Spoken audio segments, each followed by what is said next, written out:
Hello guys, welcome to my channel Initial Solution. Today in this tutorial I'm going to show you how to turn off sound effects on LinkedIn.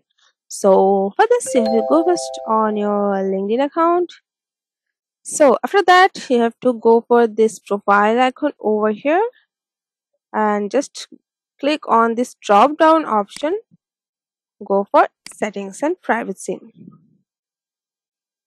Okay, now in this account preference section here you just little bit scroll down and you can see here sound effect is on, so go for this arrow and just turn it off,